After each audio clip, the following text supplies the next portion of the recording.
Okay, here we are with our Unit 4 review for the test. My apologies that we could not get that situated for last night, but here it is for tonight. Same channel, just different location here in Mrs. Bamberger's room because my computer's still not working. But what I'm going to do here is go through each of these 6 topics and maybe do 1 or 2 problems from the review packet that we worked on in class, just to give you sort of one last chance to look over some stuff as you're preparing for your test. So starting with number 1, we're going to evaluate trig expressions, and we're going to use exact values to do that.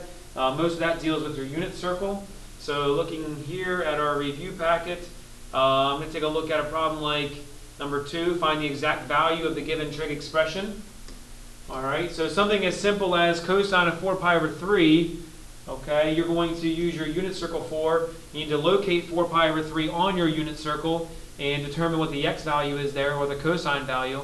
And in this particular case, the cosine value at 4 pi over 3 is the x value there, which is negative 1/2. Obviously, you could change your calculator to radians and type this into your calculator. If you did that, you should still get negative 1/2. The only time that doesn't work is root 2 over 2, root 3 over 2, because that wouldn't be an exact value. Exact value means no decimals. All right, what happens though when we have a negative? Okay, negative 3 pi over 4, we got to figure out what that's equivalent to. So we're starting at 0, we're going backwards, or you could go forwards to 3 pi over 4 and then flip it over the x-axis, not on the diagonal, on the x-axis. So positive 3 pi over 4 would be here. If I flip that over the x-axis, that would be down here. Okay, so actually I'm finding the sine of 5 pi over 4. So what is the y value there? It ends up being negative root 2 over 2. Last, what if it is bigger than 2 pi? So what I'm going to do there is I'm going to take 17 divided by 6. 6 goes into 17 2 times. 2 times 6 is 12. My remainder is 5. 2 parts of this are important. First of all, the 2. That is an even number. That means I'm starting at 2 pi. Okay, my remainder is 5. So I'm going 5 pi over 6 farther to here. Okay. So sine of 17 pi over 6 is equivalent to the sine of 5 pi over 6, which equals the y value there, 1/2. Some other examples you may see with defining trig ratios could be when we're talking about our reciprocal trig identities. Okay. So what if I have the secant of 3 pi over 4? How does that change my process? Well, first of all, secant means I got to think cosine first. So basically, I need to answer what is the cosine of 3 pi over 4 first. Well, the cosine of 3 pi over 4 again comes from the unit circle, that is root 2 over 2, and that's a negative because we're in the second quadrant. So secant will be the reciprocal of this. So I just take that fraction and I flip it. So I get negative 2 over root 2. Now that right there would not give you full credit on a test because radicals in the denominator are frowned upon.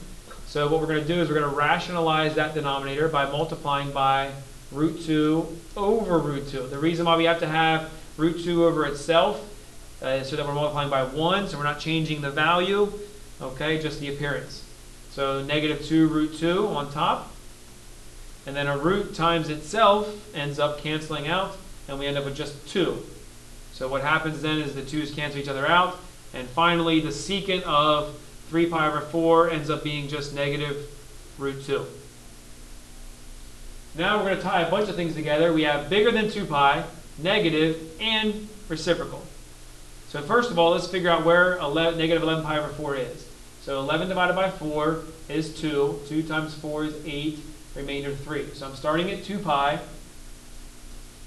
Okay, I'm going 3/4 farther, and then I'm flipping that over the x-axis. So I'm actually trying to figure out the cosecant of 5 pi over 4. But before I can figure out the cosecant of 5 pi over 4, I got to figure out the sine of 5 pi over 4. The sine of 5 pi over 4 is negative root 2 over 2. That means the cosecant of that value is going to be negative 2 over root 2.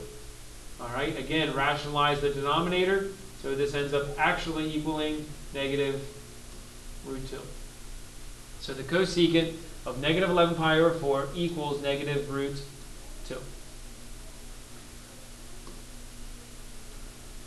Okay, so that's evaluating trig expressions using exact values. Next, we're going to move on to graphing some trig equations with shifts. So back to the review. Okay, and let me find some trig equations here with shifts.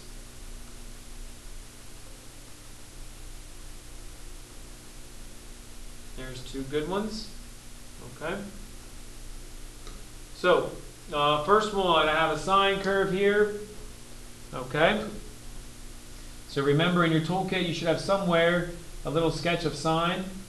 And you should know that it begins at an intercept, and then it goes to a max, and then an intercept, and then a min, and it ends at an intercept. The period is 2 pi. Okay, everything else works in halves from there. So this sine value here has an a value of -1. The b value is 1. There is no h, and k is 2. That's the k value, even though it appears in front of the sine. So first things first, move it up 2. So I'm going to give myself a new x-axis at 2. Okay. My sine curve always begins at an x-intercept. So I'm going to plot that first point. The period of sine is 2 pi, so I'm going to go to 2 pi and plot my last point. Okay. Halfway in between my first and my last point is my other x-intercept. Okay, now because this is a negative sine and my amplitude is -1, I'm going to have a minimum first, down 1, and then a maximum here, up 1. This distance between your new x-axis and your max or min should always be equivalent to whatever this value is. And then I can sketch my curve. Okay. Some key parts there for me to be able to grade this for full credit. It cannot just be a squiggly line on a graph. Okay? It cannot just be typing in your calculator and trying to draw something that looks close to what you see. Alright, same thing here. We have an amplitude of 2. That's your stretch. Here we're going right pi over 4, which according to this graph, pi over 4 is 2 blocks.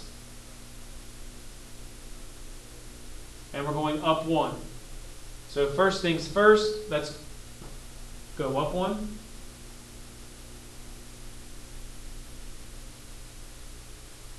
Okay, and then we need to know that cosine begins at a max now, okay, and ends at a max.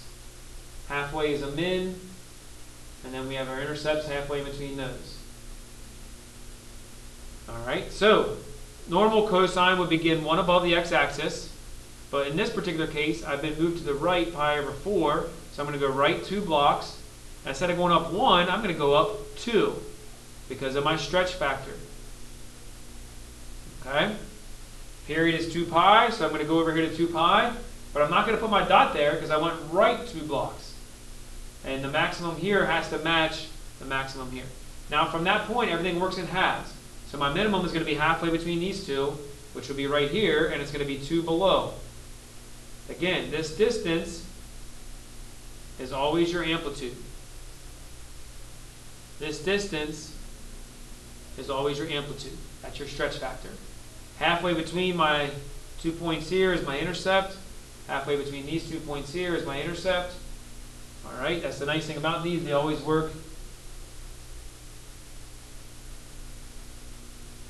in halves, and there's my cosine curve. You must have one full cycle in order to get full credit. Okay, so graphing of the trig equations. Check. All right, given the trig ratio, define the remaining 5. Okay, so let's take a look at that problem here. Let's get rid of that. All right, and they're in here somewhere. I believe just below this. There we go. We'll do the secant one because that's a little tougher. So if secant of theta equals 8 over 3, and theta is between 0 and pi over 2, find the values of the other 5 trig ratios. So 0 and pi over 2 is quadrant 1. So I'm going to draw my picture in quadrant 1. I'm going to draw my triangle connecting to the x-axis. I should know, I should have all my trig values defined here, and I should know that secant equals, whoops, sorry about that, let me I should know that secant of theta, yes, it's the reciprocal of cosine, but more importantly, it's going to equal the radius or the hypotenuse over our x value. So that means 8 is the hypotenuse, and that means 3 is the x value. And then we can use Pythagorean theorem to determine the y side. So 64 minus 9 is 55. That cannot be reduced. So root 55 is my y value. Again, I want to be using these definitions. I do not want to use my definitions for identities. I don't want to say tangent is sine over cosine. That's an identity. We're not simplifying identities right now, trig expressions. We're just defining, all right, trig ratios. So you should have all that. Sine equals y over r, or hypotenuse. Cosine is x over r. This is day 1 of this chapter. Tangent is y over x, so forth. Okay, then the reciprocals are the reciprocals of those. So sine of theta is y over r, so root 55 over 8. Cosine of theta is x over r, so 3 over 8. Tangent of theta is y over x, so root 55 over 3. Now my reciprocal identities. Cosecant of theta is 8 over root 55. That's not finished yet. We would have to rationalize this by multiplying by root 55 over itself. So we actually get 8 root 55 over 55. Okay. Secant was given to us, which is 8 over 3. That's a gimme. And cotangent, all right, is 3 over root 55. But for full credit, we would want to rationalize that into 3 root 55 over 55. This should be a gimme problem. This has to be one that everybody gets right. All right, because you should have all these definitions written on your study sheet. All right.